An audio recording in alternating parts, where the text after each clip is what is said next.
जय हिंद फ्रेंड्स, स्वागत है आपका अपने YouTube channel GS global study में। हम आज पढ़ने जा रहे हैं क्लास 9 की मैथ को पढ़ने जा रहे हैं, जिसमें हमें पढ़ना है अभ्यास 1.4 तक हमने पिछली वीडियो में कर लिया था। आज हमको पढ़ना है 1.5 पढ़ना है। तो 1.5 में हम देखते हैं हमको क्या पढ़ना है। तो सवाल नंबर 1 में देखते हैं। चलिए सीधा टॉपिक पे ही आते हैं। तो क्या लिखा है सवाल नंबर, क्वेश्चन नंबर 1 है। उसमें क्या कह रहा है, बताइए कौन सी संख्याएं परमेय और अपरमेय है। तो हमने आपको पहले ही वीडियो में परमेय और अपरमेय बता दिया है। अगर आपने नहीं देखा है तो जो क्लास का पहला ही वीडियो है 1.1, उसमें हमने परमेय और अपरमेय की चर्चा कर ली है। तो आज हमको यहाँ पर केवल परमेय और अपरमेय बताना है। तो ज़्यादा अंदर नहीं जाते हैं, वरना वीडियो बहुत ज़्यादा लंबा हो जाएगा। प्रश्नावली भी थोड़ी लंबी है, इसलिए सीधा अपने टॉपिक पे आते हैं। तो चलिए परमेय और अपरमेय को छांटते हैं कि परमेय कौन सी है और कौन सी अपरमेय है। तो देखिए इसमें क्या लिखा है, पहला सवाल 2 माइनस रूट 5 लिखा हुआ है। अब देखिए 2 तो परमेय में है, लेकिन इसी में ये संख्या पूरी जुड़ी हुई है और रूट 5 को हम सॉल्व नहीं कर सकते। उसका मान किसमें जाएगा, पॉइंट में जाएगा, और वो सॉल्व नहीं होता। तो जिसका रूट सॉल्व नहीं होता वो कौन सा हो जाता है, वही हो जाता है अपरमेय हो जाएगा। तो पहला हमारा क्या हो जाएगा, अपरमेय हो जाएगा। पहला सवाल जो है हमारा वो क्या हो जाएगा, अपरमेय। फिर दूसरा देखते हैं। दूसरे में है 3 प्लस रूट 23 माइनस रूट 23। अब देखो यहाँ पर क्या है, यहाँ पर रूट 23 है, यहाँ भी रूट 23 है, यहाँ रूट 5 था, लेकिन रूट 5 को हटाने के लिए कोई संख्या और मौजूद नहीं थी। लेकिन यहाँ पर क्या है, इसको हम सॉल्व कर सकते हैं। देखिए कैसे सॉल्व कर सकते हैं। 3 प्लस रूट 23 ब्रैकेट हटा दिए तो ये क्या हो गया, माइनस रूट 30 पीछे वाला रूट 23। अब रूट 30 में से रूट 30 चला गया तो हमारा बचा कितना, केवल कितना बचा, 3 बचा। और 3 के बटे हम क्या लिख सकते हैं, 1 लिख सकते हैं। 3 बटे क्यूब के रूप में हो गया। तो ये क्या हो गया, ये परमेय संख्या है, ये परमेय संख्या है। तो इसको हम मिटा देते हैं और इसको क्या लिख देते हैं, ये परमेय संख्या। तो ये अपरमेय थी, ये क्या है, ये परमेय है, ये परमेय है। सवाल नंबर हम आते हैं 3 पर। तो सवाल नंबर 3 में देखिए ये परमेय है अपरमेय है बताना है। तो देख लेते हैं परमेय है। देखो 2/7 2 रूट 7/7 रूट 7, इसको देखना है कि परमेय है क्या अपरमेय है। देखो रूट 7 यहाँ है, रूट 7 यहाँ है, तो रूट 7 से रूट 7 क्या हो जाएगा, कैंसिल हो जाएगा। तो हमारा बचेगा कितना, 2/7। अब ये क्या है, p बटे क्यू के रूप में है, तो ये क्या हो जाएगा हमारा, परमेय हो जाएगा। क्या हो जाएगा हमारा, ये परमेय हो जाएगा। आते हैं सवाल नंबर 4 पर। तो सवाल नंबर 4 में देखिए क्या लिखा है, 1/2 अब रूट 2 तो सॉल्व नहीं होगा, इसका मान दशमलव में जाएगा, और वो भी कौन सा प्रकार का दशमलव होगा, अशांत दशमलव। और अशांत दशमलव हमको पता है कि वो क्या होता है, अपरिमेय ही होता है। तो ये भी हमारा क्या हो जाएगा, अपरिमेय हो जाएगा, अपरिमेय। आगे आते हैं। अब देखिए ये वाला हमको सवाल नंबर करना है, क्वेश्चन 2 में निम्न व्यंजकों को सरल करना है। कुछ व्यंजक दिए गए हैं जिनको हमको सरल करना है। इसमें 2 विधि होती है, एक होती है वैकल्पिक विधि और एक होती है सर्वसम्मिका वाली विधि। तो वैकल्पिक विधि हम जानते हैं कि आपको आता होगा, क्योंकि आप 8वीं तक जो पढ़ के आए हैं उसमें सारा वैकल्पिक विधि द्वारा ही सॉल्व करना था। हमको यहाँ पर आज हम सर्वसम्मिका के द्वारा यहाँ पर इसको सॉल्व करेंगे। तो देख लेते हैं। इसमें 3 सर्वसम्मिकाएं आपको लगेंगी। इसमें से एक सवाल हम वैकल्पिक विधि वाला भी बता देंगे कि आपको ये ना लगे कि वो नहीं आता है। तो वैकल्पिक विधि भी काफी सवाल आप कर लीजिएगा, लेकिन ज्यादातर हम प्रयास करेंगे कि सर्वसम्मिका वाला करें, क्योंकि सर्वसम्मिका से सवाल आसान हो जाता है। और आप 9th में पहुंच चुके हैं तो आपको सर्वसम्मिका के द्वारा ही आपको इसको सॉल्व करना चाहिए। तो चलिए देखते हैं। अगर हमको पता है कि आपको ये बिल्कुल आसान फार्मूला है, ये पता होगा, लेकिन हमने एक बार आपकी रिवीजन करने के लिए लिख दिया है। तो सवाल सर्वसम्मिकाएं जो 3 है उनको देख लेते हैं कौन कौन सी सर्वसम्मिकाएं लिखी हुई है। आपको याद ना हो तो याद कर लीजिए, और इसको ये सर्वसम्मिकाएं बहुत महत्वपूर्ण है, आपको बहुत ज्यादा काम में ये आएंगी जब तक आप पढ़ेंगे। तो देखिए पहला सर्वसम्मिका क्या है, a + b का होल स्क्वायर। a + b का होल स्क्वायर क्या होता है, बराबर होता है a² + b² + 2ab। ये होता है a + b का होल स्क्वायर का सूत्र होता है। लेकिन अगर कहीं ये लिखा हुआ a² + b² + 2ab के फॉर्म में कोई संख्या लिखी हुई है तो उसको हम a + b का होल स्क्वायर भी लिख सकते हैं। तो ये इधर क्या होता है, इधर वाला इधर भी हो सकता है, इधर वाला इधर भी। अब a - b का होल स्क्वायर देखते हैं। तो a - b का होल स्क्वायर क्या होता है, a² + b² - 2ab। प्लस और माइनस वाले में केवल इतना अंतर होता है, यहाँ +2ab होता है और यहाँ -2ab होता है। और तीसरा फार्मूला हमारा है a² - b²। तो a² - b² बराबर होता है हमारा a + b और a - b। ये होता है हमारा 3 सर्वसम्मिकाएं थी, तीनों सर्वसम्मिकाएं हमने लिख दी हैं। इसी के आधार पर हमको सवाल करना है। तो चलिए इसको मिटाते हैं और सवाल पे अपने आते हैं। तो सवाल नंबर हम करते हैं दूसरे का। चलिए देखते हैं दूसरे का पहला सवाल हम सॉल्व करते हैं। तो पहला सवाल क्या है, दूसरे का पहला यहाँ डाल देते हैं। दूसरे का पहला क्या है हमारा, 3 और प्लस क्या लिखा है रूट 3 और 2 प्लस कितना लिखा है रूट 2।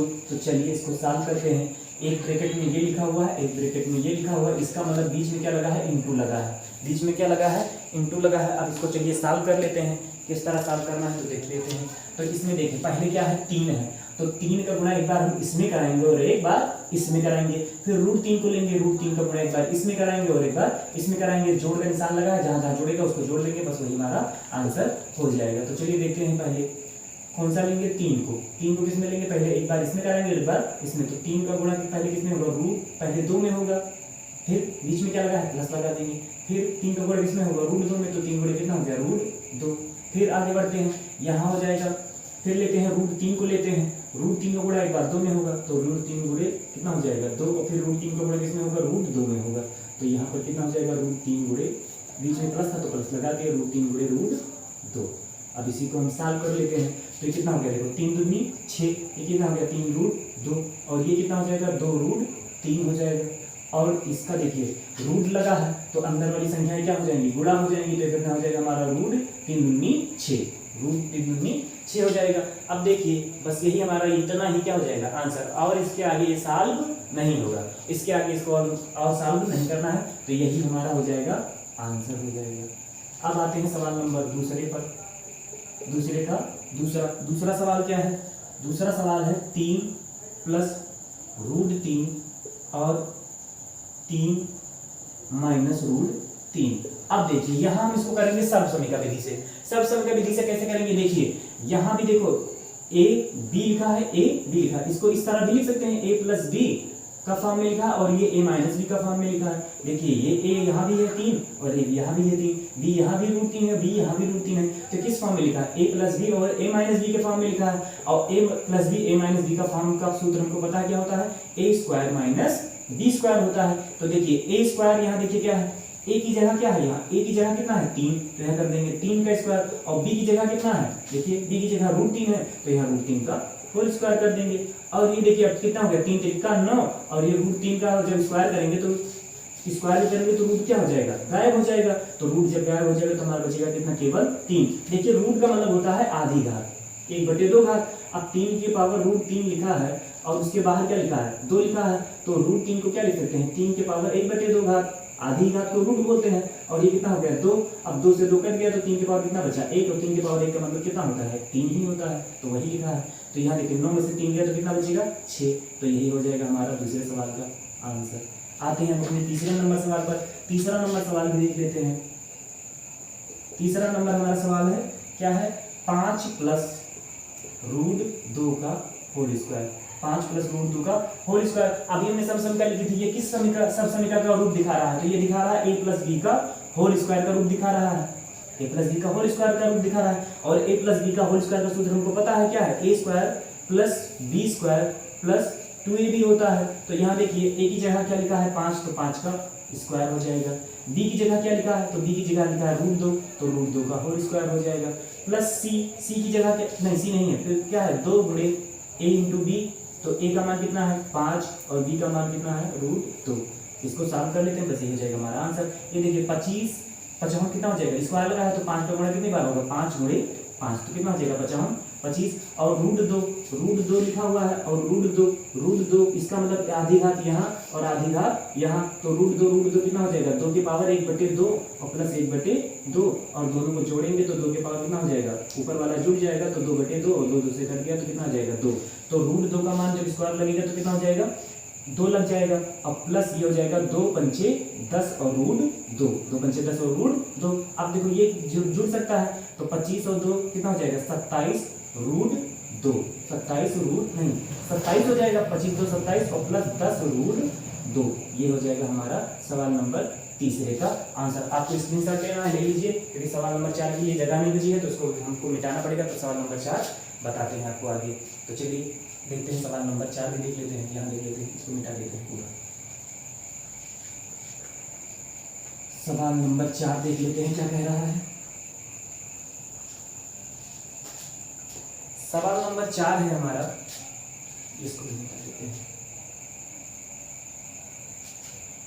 अब है हमारा दूसरे का चौथा सवाल, दूसरे का चौथा सवाल क्या कह रहा है, √5 माइनस √2 और फिर क्या है √5 और माइनस नहीं यहाँ प्लस है प्लस √2।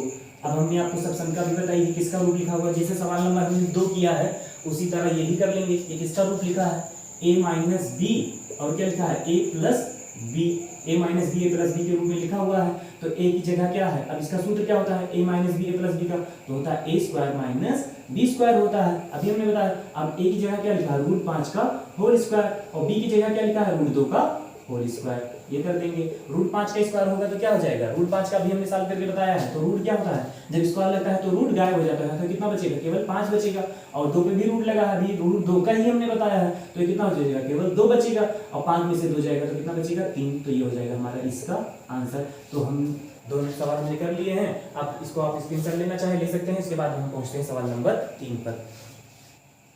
सवाल नंबर 3 इसको मिटा देते हैं, सवाल नंबर 3 पर अपने आते हैं।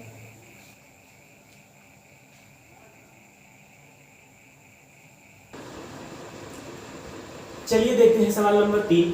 सवाल नंबर 3 में देखिए क्या कह रहा है। तो सवाल नंबर 3 कह रहा है कि आपको याद होगा कि पाई को एक वृत्त की परिधि मान लीजिए। क्या है, पाई को एक वृत्त की परिधि मान लीजिए।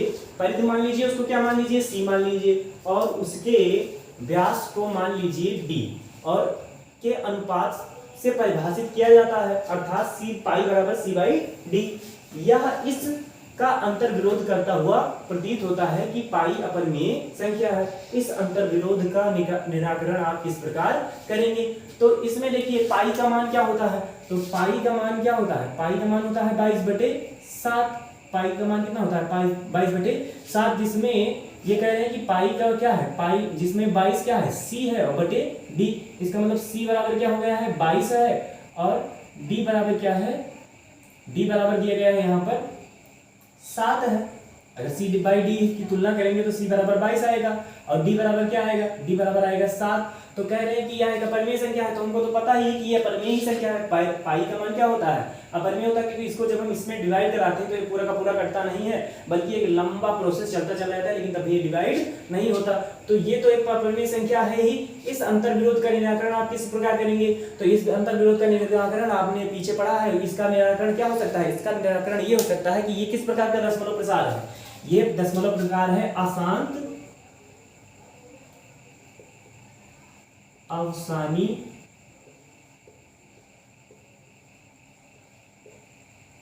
और क्या है अनावर्ती है, अनावर्ती है।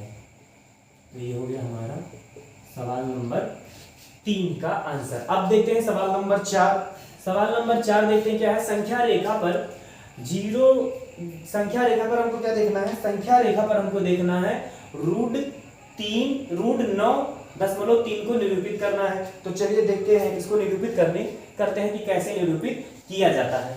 इसको निरूपित करना है, संख्या रेखा पर हमको √9.3 को निरूपित करना है। तो चलिए निरूपित करते हैं। तो सबसे पहले आपको क्या करना है, जो जितना कह रहे हैं उतने सेंटीमीटर की क्या करेंगे, रेखा खींच लेंगे। ऐसे क्या करेंगे, ऐसे रेखा खींच लेते हैं। कितने की, यहाँ रख देते हैं, यहाँ से मान लेते हैं, यहाँ 0 से स्टार्ट किए, कितने 9.3 सेंटीमीटर की क्या खींच लेंगे, एक रेखा हम खींच लेंगे। अब 9.3 सेंटीमीटर की रेखा खींचने के बाद हम क्या करेंगे, इसको 1 सेंटीमीटर और ज्यादा इसको बढ़ा देंगे, 1 सेंटीमीटर और इसको बढ़ा देंगे। 1 सेंटीमीटर बढ़ाने के बाद में इसका हम नामकरण भी कर देंगे। क्या कर देंगे, इसका नामकरण कर देंगे।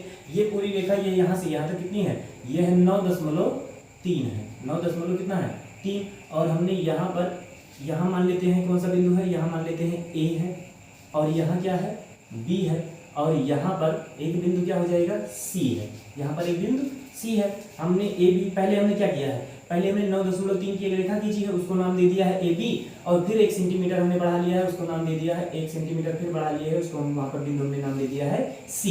अब हम इसका और इसका क्या कर लेंगे, आधा कर लेंगे और आधा कहीं आएगा यहीं पर आएगा और जहाँ आधा आएगा उसको हम क्या कर लेंगे 0 कर देंगे, O कर देंगे। उस बिंदु का नाम क्या कर देंगे, O कर देंगे। ये पूरी रेखा हमारी कितनी है, ये पूरी रेखा जो है, ये पूरी रेखा हमारी है 9.3 है। 9.3 ये पूरी रेखा है और इस पूरी रेखा का हमने आधा कर लिया। जहां आधा आएगा उस बिंदु को हमने ले लिया ओ। अब AO बराबर क्या होगा, BO के। AO बराबर हो जाएगा किसके, BO के, क्योंकि हमने जब आधा किया है तो A से A और O के बीच की जितनी दूरी है उतनी B और O के भी बीच की दूरी होगी, उतनी ही होगी। तो देखिए अब हम क्या करें, जब हमने इसका आधा कर लिया है तो यहाँ पर जो हमने ये बिंदु लिया था, कहाँ, यहाँ लिया था, यहाँ पे रख के हम एक ऐसा अर्धवृत्त ऐसे खींच लेंगे। क्या करेंगे, ऐसा एक अर्धवृत्त खींच लेंगे। अर्धवृत्त ज्यादा दूर जा रहा है, थोड़ा और छोटा करते हैं, ऐसे एक अर्धवृत्त खींच लेंगे। अर्धवृत्त खींचने के बाद, अर्धवृत्त जब हम खींच लेंगे उसके बाद हमको क्या करना है, अर्धवृत्त खींचने के बाद इसमें हमको करना है, अर्धवृत्त खींच लेंगे और अर्धवृत्त खींचने के बाद हम क्या करेंगे, इसमें 1 सेंटीमीटर जो हमने ये दूरी ली है, 1 सेंटीमीटर जो हमने ये दूरी ली है, अब हम यहाँ पर, यहाँ से रख के, यहाँ से 1 सेंटीमीटर दूरी से यहाँ पर रख के, यहाँ से 1 सेंटीमीटर B पर यहाँ पर रखेंगे चाप और यहाँ से 1 सेंटीमीटर की दूरी ले लिए। अब फिर इसको फिर यहाँ से एक अर्धवृत्त यहाँ से ऐसे खींच लेंगे, ऐसे ऐसे खींच लेंगे, ये पहले खींचेंगे और फिर ये खींच लेंगे और ये जहाँ काटेगा, ये जहाँ काटेगा उसको लाके कहाँ मिला देंगे, यहाँ मिला देंगे। उसको लाके कहाँ मिला देंगे, यहाँ पर मिला देंगे। उसको लाके मिला देंगे, नहीं देखिए ये थोड़ा मिस्टेक हुआ, यहाँ पर देखते हैं, आगे देखते हैं, जब दोबारा देख लेते हैं। हम क्या करेंगे, हम सबसे पहले करेंगे ये कि हमने एक रेखा ले ली 9.3 की, हमने AB उसको नाम दे दिया, बीच में क्या है, हमने इसका आधा कर लिया, आधा हमने यहाँ पर किया O पर, AO बराबर BO कर लिया। अब हम यहाँ से रखेंगे और यहाँ से रखने के बाद यहाँ लगाएंगे ऐसे एक अर्धगोला, यहाँ से यहाँ तक का हम बना लेंगे। AO से यहाँ तक का एक अर्धगोला हम बना लेंगे और अर्धगोला बनाने के बाद में हम क्या करेंगे, फिर एक बार प्रकार लेंगे और प्रकार की सहायता से हम बिंदु कहाँ रखेंगे, आपकी बार C और यहाँ की दूरी ले लेंगे। ये कितनी है, 1 सेंटीमीटर है और 1 सेंटीमीटर की दूरी लेकर फिर हम यहाँ से बढ़ाएंगे, यहाँ तक की दूरी ले ली है, ऐसे और ऐसे चाप लगाएंगे और यहाँ से जब ऐसे चाप लगाएंगे, ऐसे चाप लगाएंगे, तो जब ऐसे करके हम चाप लगाएंगे तो ये आगे काटेगा, ऐसे आके ये यहीं पर काटेगा, ऐसे और यहाँ से जब ये काटेगा तो उस बिंदु को हम लाके कहाँ मिला देंगे, O से मिला देंगे। कहाँ मिला देंगे, O से मिला देंगे। O से मिलाने के बाद, O से मिला देंगे और यहाँ से यहाँ तक की दूरी कितनी हो जाएगी हमारी, यहाँ से यहाँ तक की दूरी हमारी हो जाएगी, ये हो जाएगा हमारा 9.3। जो यहाँ से यहाँ तक की दूरी जो बनेगी वही क्या हो जाएगा, हमारा √3 हो जाएगा, वही हमारा √3 हो जाएगा। तो 9√3 यही हमारा हो जाएगा, 9 नहीं, क्या हमने लिया है, √9.3 हमारा यहीं पर हो जाएगा। तो यही हो गया हमारा सवाल नंबर 4। सवाल नंबर 4 भी हो गया। अब इसमें एक सवाल बचा है, सवाल नंबर 5 हम देख लेते हैं और उसके बाद में आगे बढ़ते हैं। सवाल नंबर आपको स्क्रीनशॉट लेना है, ले लीजिए, उसके बाद हम बढ़ते हैं सवाल नंबर 5 पर। तो इसको मिटा देते हैं और करते हैं सवाल नंबर 5 पर। सवाल नंबर 5 देख लेते हैं वो क्या कह रहा है। सवाल नंबर 5